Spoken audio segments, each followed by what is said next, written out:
the very first time I did one. And okay, here we go. We're live.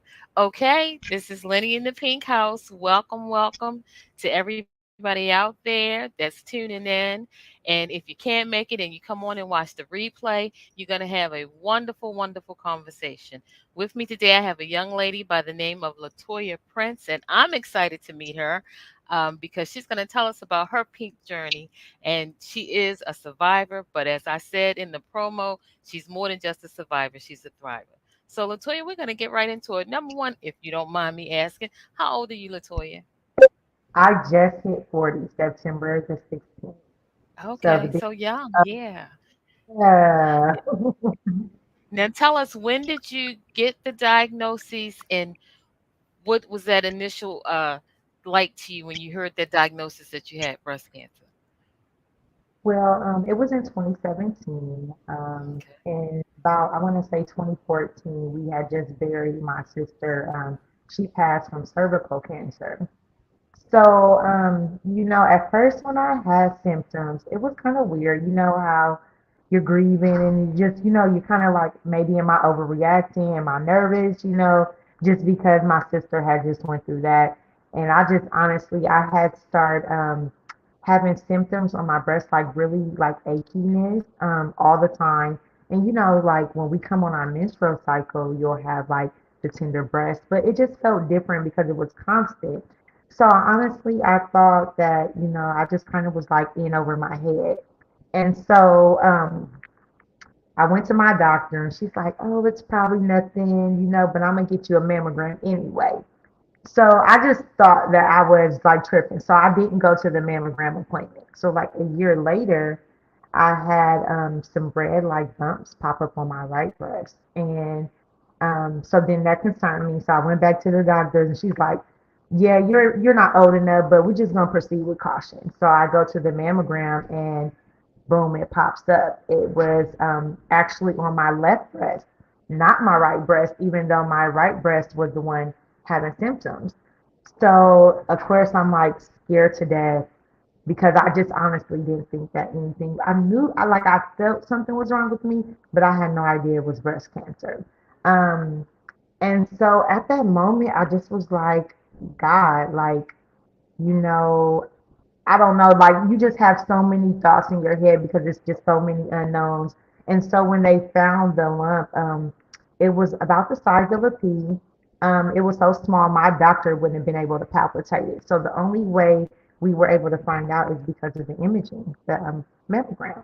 So that's why I'm just like, I love mammograms. I always tell people, go get them. Even if you feel like you don't fit that age yet to go get one, still, if you're having like weird symptoms, you're not really for sure, and the breast can be tricky, because they're like fibrous and stuff. So it's just sometimes it's hard to tell. So I just kind of was like, if you're unsure, go see a doctor or get a mammogram just to be on the safe side. And hopefully, it's not anything. So, after I got diagnosed, we went through like the genetic testing. That was just scary in itself because I'm not gonna lie, like I was really upset at my parents because I'm like, I think they gave me bad genetics. Parents, please forgive me because we later um we later found out that it was not caused because of genetics. After my surgical oncologist took it out, he basically said it was like a case of bad luck. They did the biopsy and tested it, and I was just like, bad luck, yikes. So going forward, I went through chemo, went through radiation, and all that good stuff. But I always say to people, listen to your body because your body talks to you. It tells you when something is going wrong, and a lot of times we tend to ignore it and not listen. So that was it in a nutshell. Because we have a similar experience. Now, in my case, I kept getting all of this crazy pain in my left breast. It was just, and I kept complaining and complaining that I'm having so much pain to all of my doctors, primary care, my gynae, all those doctors, and everybody kept saying pain in the breast is not associated with breast cancer. And I just kept complaining, like you, listen to your body. I kept saying, this is just not normal pain because I kept having this crazy pain. And so finally, I think she just wanted to shut me up. My primary care doctor got so tired of me complaining, but she said, "Okay, I'm just going to send you to get a mammogram." And early, because I religiously did my mammograms, and so this was like 6 months earlier than when I was supposed to get it. So she sent me to get it, and of course they found something, but it Uh, wasn't in the breast that was giving me the pain. It was in the right breast. So it's such a it was like the one breast was I mean really hurting me, but the cancer was in the right breast.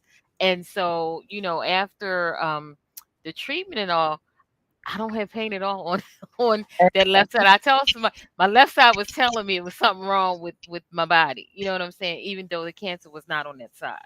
But yeah.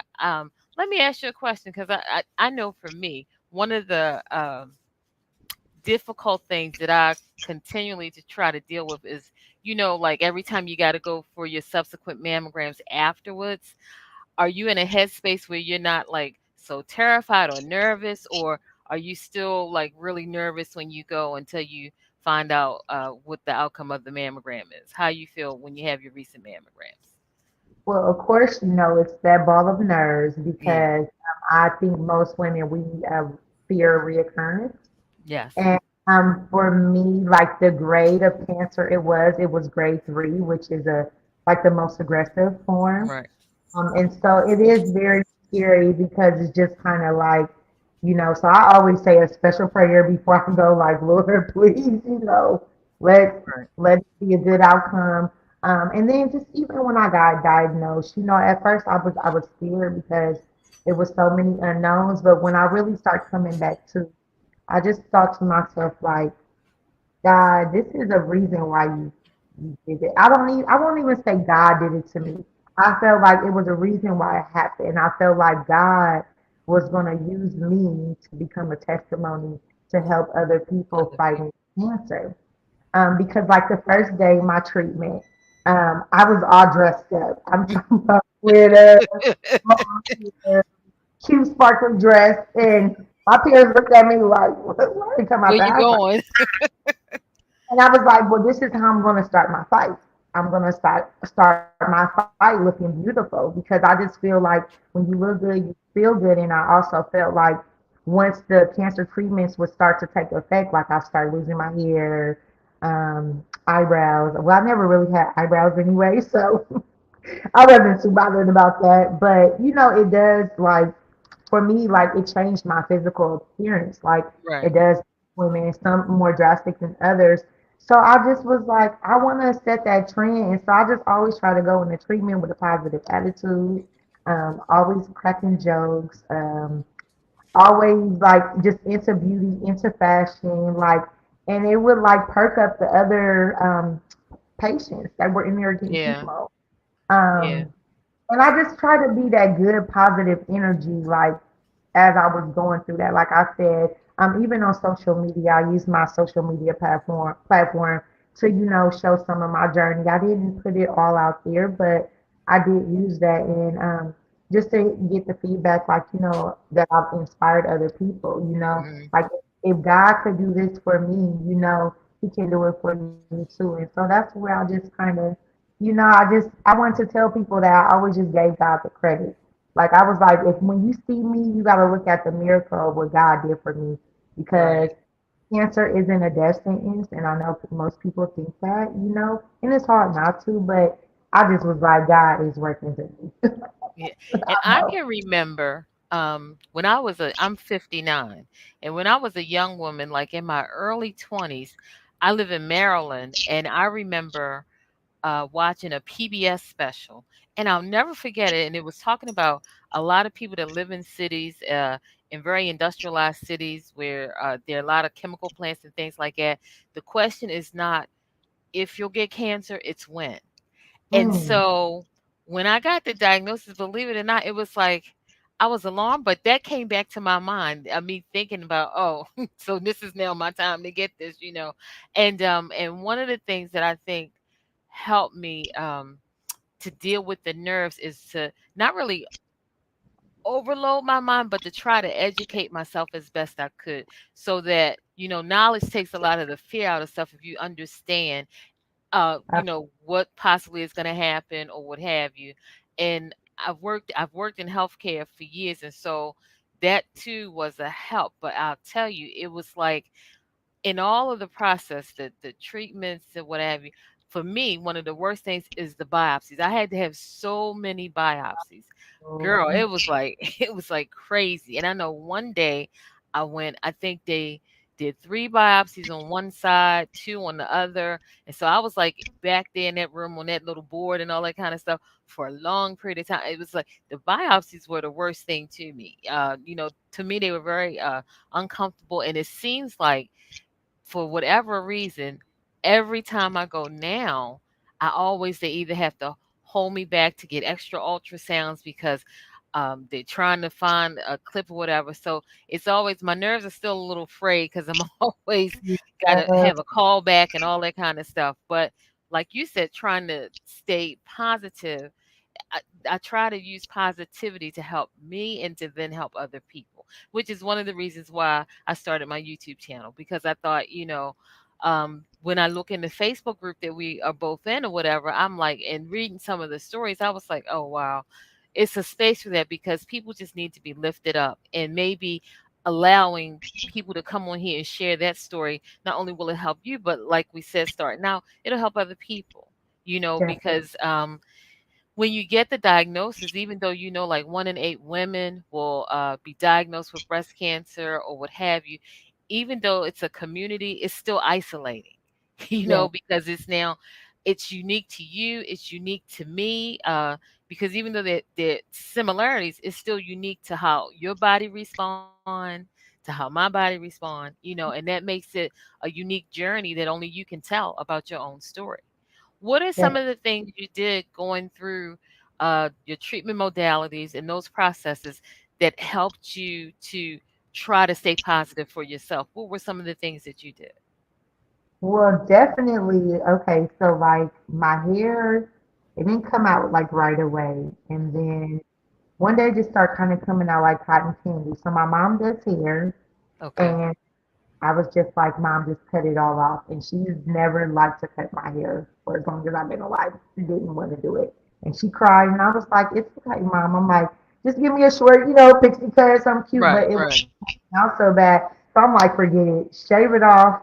We're going to make it work. So luckily it was winter time. So I got to wear like all the hats and head wraps, and I wore wigs too.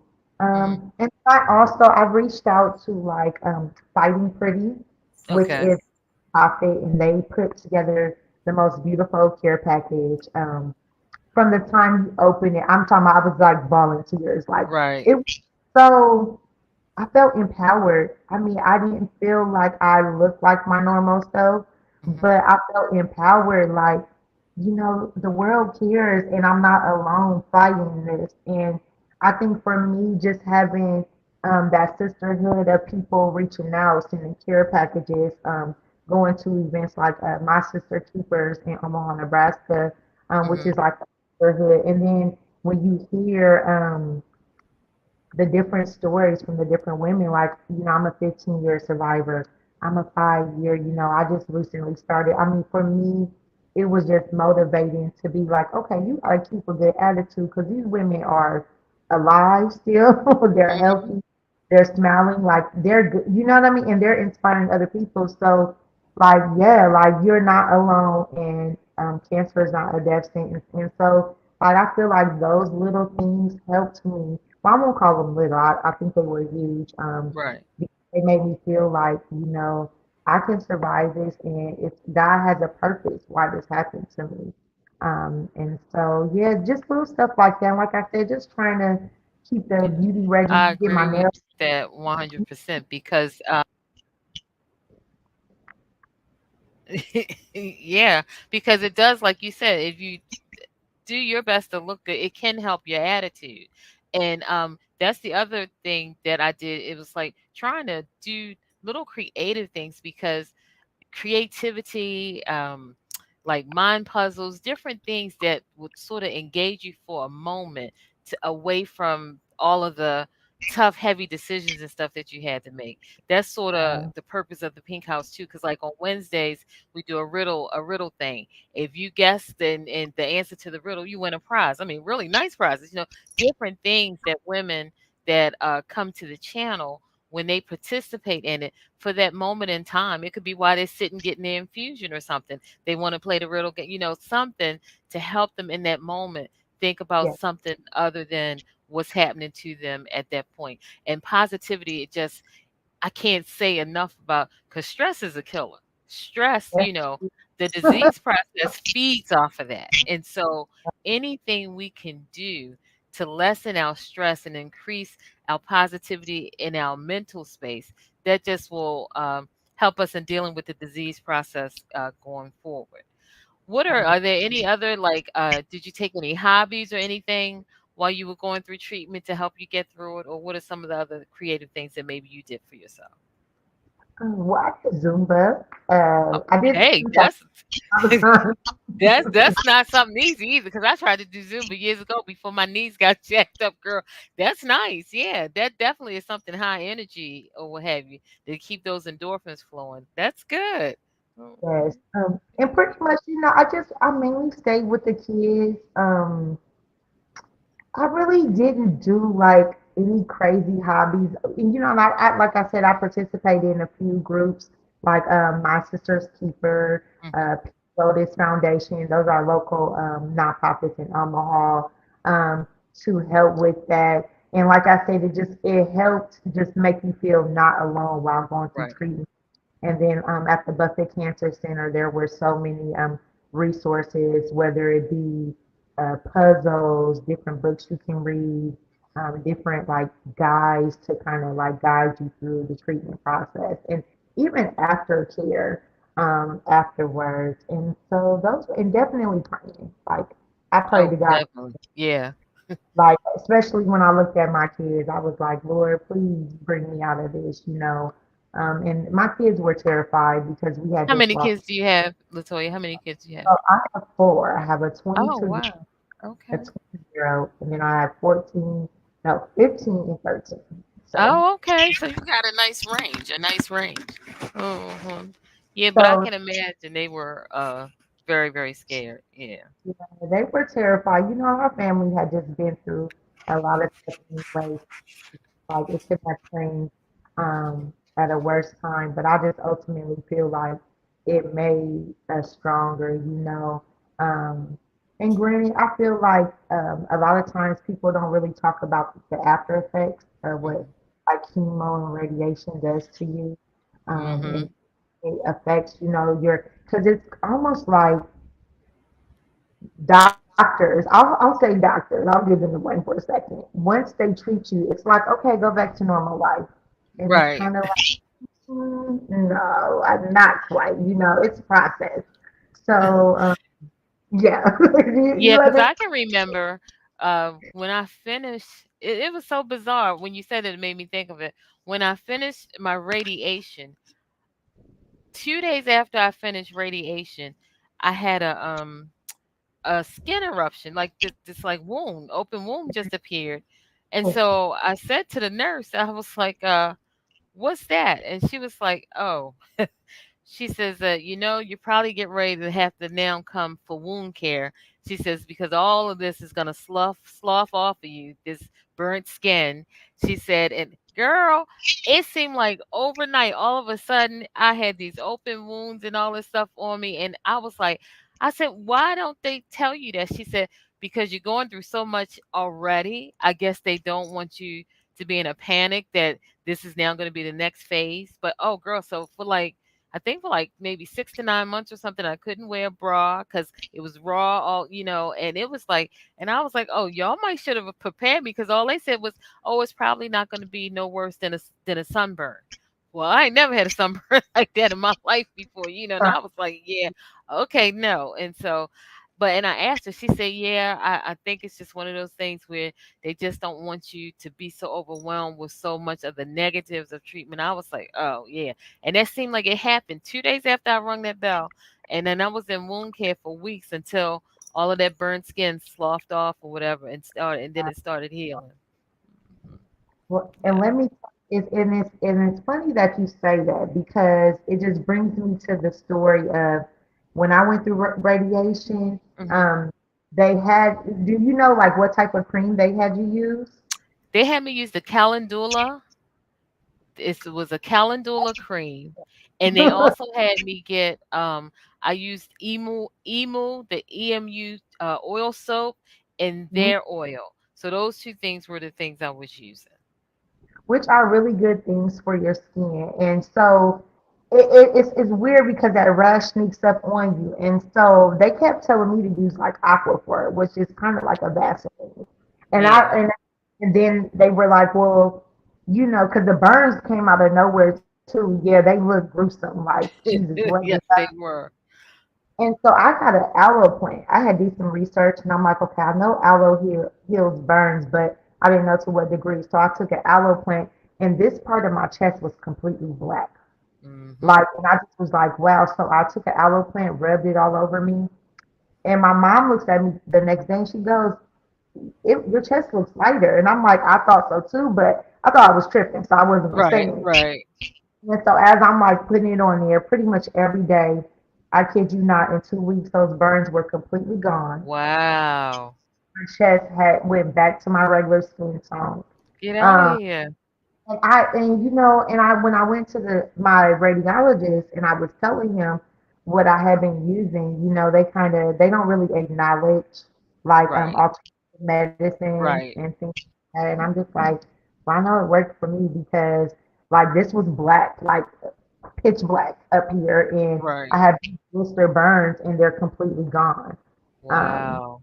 and so yeah, it just I mean those were things that I That's the miracle of creation, girl. and Yeah, because before they had pharmaceuticals and all that developed, what were they using? Plants. but That was the medicine. yes, So it's that's still, wonderful. you know?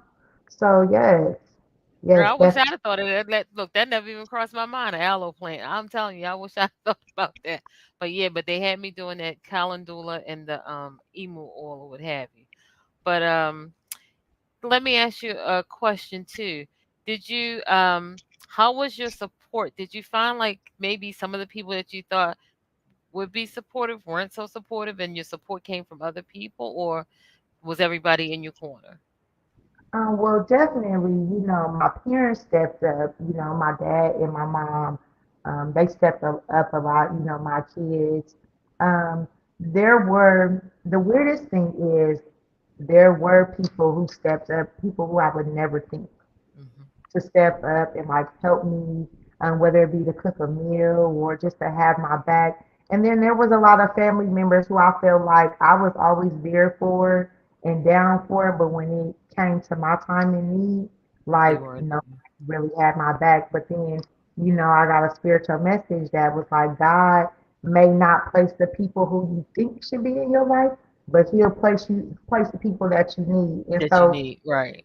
for me, I just kind of looked at it like that. But it was, I mean, it was definitely disheartening, like for you to think certain people are gonna be there and have your back, and they did it, you know. And it was like I was going through a tough time in my life, you know. So Right, so it you're just already physically going through a tough time and you don't need the added stress of emotionally now having to go through a tough time because some of the people that you thought that would be your support system weren't. But I like what you said. God will place in your life what you need and who you need for that time. And so, yeah, but that's one of the real facts about any disease process, I would imagine. And that's why I asked the question because that really does keep it real because you do get support. There are a lot of people that are there, but then the reality of it is too. And I think sometimes, for whatever reason, sometimes people, family, and friends, they can be afraid and not know what to say, and so the message to that part is say something. You don't have to, it's no perfect thing to say, and it would come off better if you say something than if you withdraw and don't be there because then that looks very negative, what have you. But that would be my encouragement for anybody hearing it. If you have a loved one, a girlfriend, a sister, anyone that's close to you going through that type of disease process, just don't shrink away. Even if you don't know what to say, sometimes just be there. Just have a girlfriend dating you, just hold my hand. I tell people all the time, oh, you want to cry? I'm cry. I cry with you. I'm like, I'm good for that. You can lean on my shoulder. I'll do whatever you need. Sometimes you don't have to have the words to say, but if you're physically in that space or something, that can mean a lot to somebody that's going through, challenges like that. Um, so now are you completely done with, like, are you completely discharged from all of your appointments in relation to that, and got a clean bill of health, cancer free, or what's your status now? So I am cancer free as of right now. So, Yay! If I had my pom poms out here, I'd be waving them. so thank God, and so right now I'm no longer on any medication. I don't have to Okay. take tamoxifen. Okay. I don't have to take like any hormone therapy. And I just pretty much been going to my mammograms every year. So now I Okay. think at first they had me at like twice a year, but now it's just once a year now. Oh, that's great news. Yeah. Yeah. Now I So know I, for mhm. me, I did what was it they had me on? I did a nastrolazole. They had me taking their nastrolazole, and they wanted me to take it for, I think, like, was it 10 years, something like that. And so I got to a year and a half. The joint pain, oh my God, girl, that comes with that is crippling. And I have severe degenerative joint disease in both knees anyway. And so the Oh, joint pain on top of that, I was like crawling. I could barely walk. And so I went to my oncologist, and so she said, yes, that can happen, but at least I got a year and a half. So then they switched me to something else. She said it might do the same thing, but at least for a while. And so I got another year out of that. And then I finally just prayed about it and made a decision that I just wanted to come off of, because it was just really messing me up. And so I talked to her, and she was like, well, altogether I had like maybe almost close to 4 years on the medication. So she felt like I had gotten the best benefit out of it anyway, so she was okay with me coming off of it. So I came off of it early because I'm telling you, I have a hard time walking as it is, and so with those medicines, it just compromised my mobility even further. And I was like, oh, I was losing my mind. But yeah, but that's good that you're not on anything anymore, and down to once a year checkups. That's beautiful. That's yeah. beautiful. Well, they took you off of that stuff too, because Yeah. I did my research on some of that medicine, and it can definitely cause like more illnesses or Yeah, make and isn't that crazy? The stuff they that. give you to treat it can also cause cancer too. When I was reading that, because my sister's a nurse, so she doesn't live here; she lives out of state. But when we were discussing it, she was home at the time when I was going through it, and that's what we were talking about. It's like, they make these medications, and yeah, they're good on the one hand, but they could cause so many other issues, and the fact that you could develop another cancer and all that kind of stuff. So it was like really crazy. Now let me ask you a question. Did you when you were going through your active treatment and disease process, did you have an issue with work? How was your work? Were they supportive or what have you? Yes, I worked for the airport at the time, so they Oh, were okay. very supportive. They sent me pink roses at the job, like they understood that I had to undergo like surgeries and Hmm. everything, so they were just very helpful. Shout out to Allegiant Airlines. All right. Yay, yay.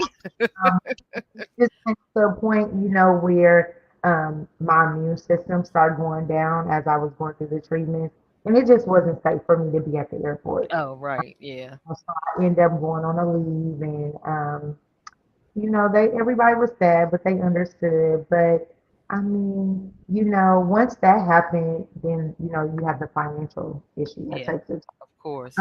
There was,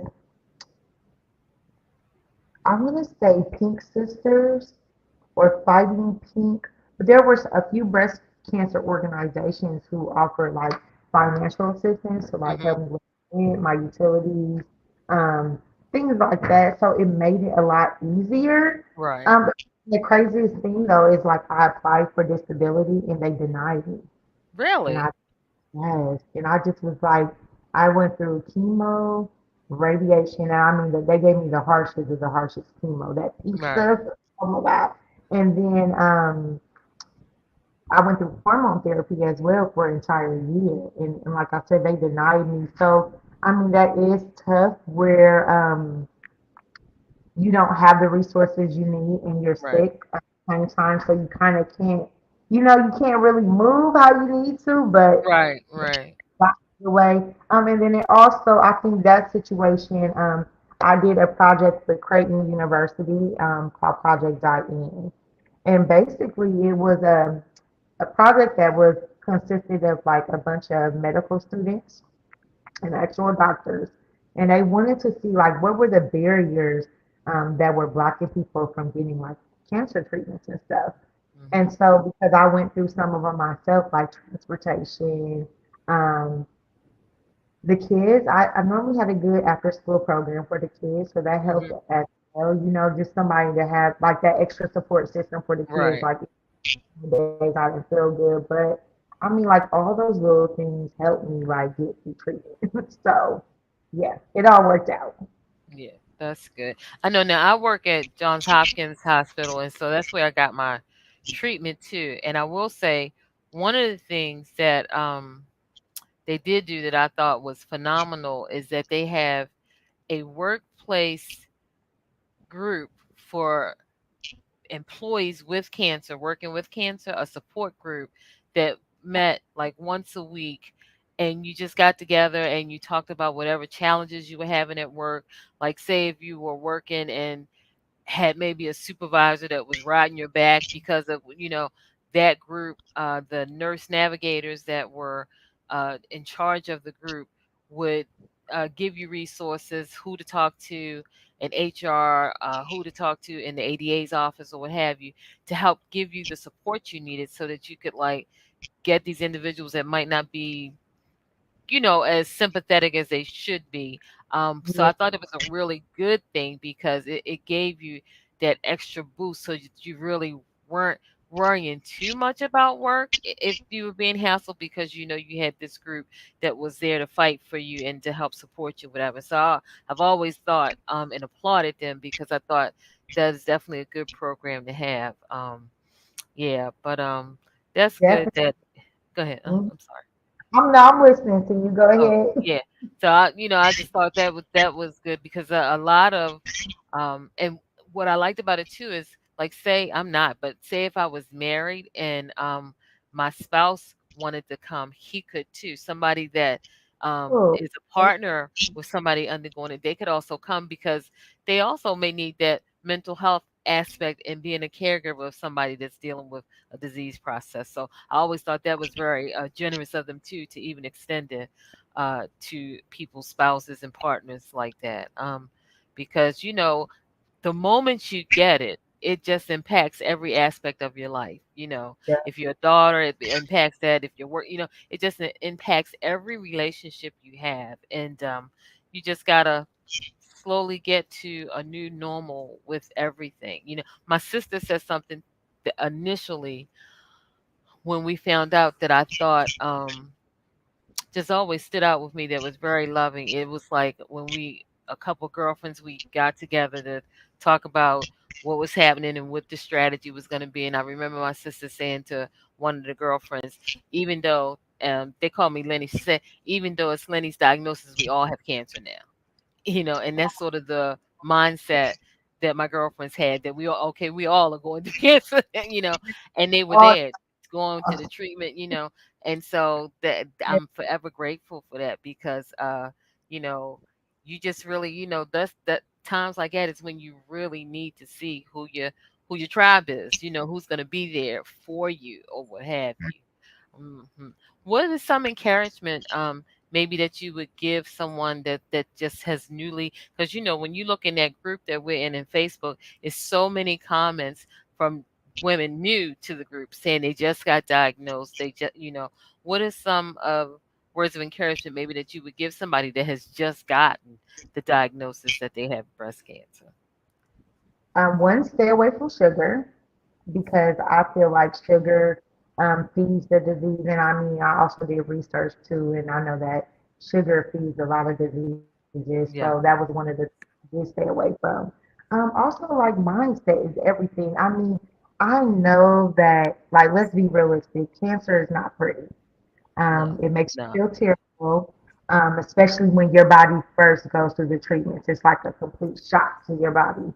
Right, Um, you feel terrible, your looks change, but I feel like when you change your mindset, is like, okay, I'm gonna fight this thing. I'm gonna get ready. Like you gotta put that game face on, like I'm ready for right, war, but I'm gonna do it while looking beautiful, you know? And that was right, just my attitude. Like I know it's an ugly disease. I know I'm gonna lose my hair. I'm not gonna look the same for a while, but I'm not gonna let it conquer me. I'm going to conquer it, and that's I just try to have a strong mentality. And I mean, of course, there were days where I was sad, depressed, like I just didn't want to be bothered. I didn't feel right. well, just quiet to myself. But then it was just like, okay, I gotta get back up and do this thing all over again today. So I could either have a negative mindset and things Mhm. go downhill for me from there, or I could have a positive mindset and things go uphill. And that's where I feel like what was my outcome. I had a positive attitude about everything, very optimistic, and I just feel like that helps. And it's like be kind to yourself because I feel like a lot of times we aren't as kind to ourselves. We kind of beat Right, ourselves up too while cancer is already doing it. It's just right. like, no, be kind to yourself. Like, I mean, it's like I know it may not sound pretty, but just do little things to show yourself some love. And so, Yeah. you And know, self-care is very important. It's very difficult to do when you're going through that active disease process, and the treatment modalities are hard. Like you said, they're hard on the body, they're hard on your mind. And so that too um was one of the reasons that for the Pink House Pamper Pack that we do every October, it's always just those little teeny things that maybe like a lip gloss, or something like you said, to make you feel pretty again, to make you, or really good luxurious shea butter, something to make you feel good. Just those little things that you might not even be thinking about because you're just so caught up on that daily routine of how often you got to go for your infusion, or if you're in the radiation cycle, going every day for the radiation, and you might just not have the wherewithal to to care for yourself just a little bit more. And so that's what the Pamper Pack is about, is to just have some little goodies in there, just to make you in that moment feel like, one, you're not alone. Two, it's somebody out there really, really thinking, caring, and praying about you. Because one in eight women, you know what I mean? So it's a whole lot of women out there that's dealing with this disease yeah, process. And for African American women, the I think I just read or heard that we're 40% more likely to die from breast cancer than Caucasian women. And so, for the disparities, and even that, to be able to touch women of color and say, oh, this is a little something for you, is been important and will be continue to be important to me because of that process. Because like you talked about earlier, I know how I felt when I got my first hope pack, my gift pack from somebody. And it's like, to this oh, day, I still have some of the items in there that became keepsakes to me, yeah, and so that's what I hope some of these women will find in the gift packs that we send out, that, oh, this is now going to be their keepsake, that they know somebody was thinking about you. definitely. I like that, Miss Wendy. I saw what you made on the breast cancer group, and I'm like, oh shoot, she makes those because I had no idea that you made that type of stuff. Yeah, So I yeah, would, well, what I did was I curated some of it. Some of it are things that I've gotten from other people making donations, and then some okay, of it are things that I've handmade myself to add to it. So like cool, this year, we were able to get it's a shea butter company called LV. Girl, it's black owned. This girl, the shea butter is fantastic, and so she really, donated um tins of shea butter that have the uh breast cancer awareness month logo on the front. And then like another lady who has compression socks, she donated compression socks, because sometimes your legs are tied and you got all that fluid sometimes in you, just oh, a whole lot of different things. And this is just going to be our banner year. Yeah, this is our third year doing it, and so I'm really excited because if people want to give, they want to, they looking for a way sometimes to give back, and so much stress and heavy stuff in the world, and so and for stuff like that, it doesn't even have to be a whole lot. Like this is, I'll share it with you. This is the hot cup that we Ooh, got that is in each pack, and it says pink is more than a pretty color. oh, So for a hot, and just little things that will help them out during their day or what have you. But yeah, so that's so I tell people all the time. They they say, how do you remain so upbeat? I said, because I always got a project going on. There's always something, going on up here to keep me focused on something else, because life is tough, and dealing with a disease process like cancer is not easy. But as you and I both can attest to, you can do it. You can survive it, you know, and you can survive it and thrive in it in fashion like you did, as the fashionista you are, which is beautiful. That's beautiful. So, you. what are some of the things that you're doing now? Since that, how has your what's one major change in your life that happened as a result of that whole experience that is different from the LaToya you were before you had the diagnosis? Ooh, where do I start? Okay, so, and this has been a process, but I start rewinding the tape. I've been getting rid of toxic people. Okay, girl. If I could high five you, sister, I could high five you. The virtual high five. Yes, ma'am. Because, when I looked at me going through treatment and even me coming out of treatment, the things that people will do and say to stress you out, and in particular family, I'm gonna touch on family because I don't think they fully understand the disease when their loved one is going through it, and not every family, but like in particular my family, like not everyone understood, and so it seemed like after you go through this and then here comes the drama or the just the negative things, and it's just like, did you not witness what I just went through? Like, have I not gone through enough? So it's like I came to the conclusion as I start changing and healing on my own, I start really seeing unhealed people really clear, probably clearer than I've ever. And when family, we're kind of stuck with them. They're our family. Like, how do you, say, Dad, you're doing this to me, or Mom, you're doing this, or hey, sis, you need to cut this out over here. I mean, how do you say those things without it causing issues? Right. But it got to a point where I just started putting up boundaries, um, protecting my space, like just really Hmm. being big on that. Lighting sage. So if you coughed when I burnt sage in the house or it stunk to you, you couldn't come back to my house because I know that's right. It's your house. yeah, we couldn't get energy. So I had to do that because I just was like, I don't want to get sick again. These people are doing things to me all over again that are stressing me out. And like you said earlier, stress causes diseases. It causes illnesses. And I'm just like, I'm not gonna let y'all kill me. Like I just have to back up and learn to love people from a distance. Like I love you, I wish you well, but I don't like how you rocking and how you Right, moving, and right. still trying to heal, and then it's like hurt people hurt other people, and it was like if I've done the work on myself, like you should too, but if not, that's fine. God bless you. Let me go over here though. you know 'Cause I have to worry about my health. I'm Yeah, like I yeah. have And I grandkids. just read it was a post on Facebook, and it was one of like the little cartoon posts, but it was so true. It's something similar to what you said. It says, "Don't apologize because you got to take care of yourself."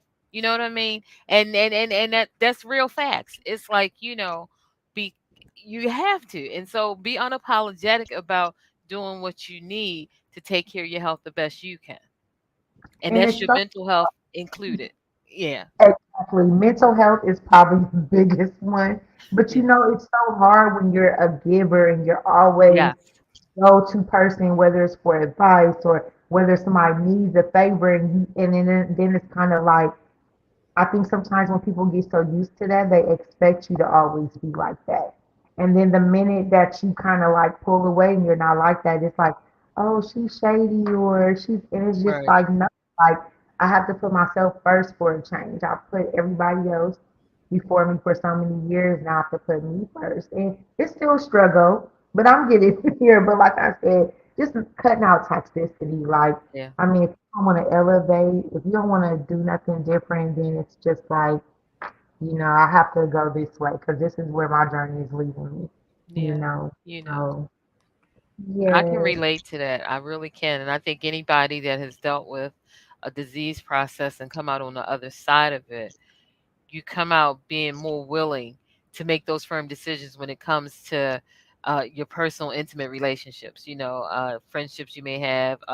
If you're in a relationship, it's easier when you've dealt with disease process that could have been life or death to make those decisions that will now impact you in a more positive way. Because I'm all for positivity.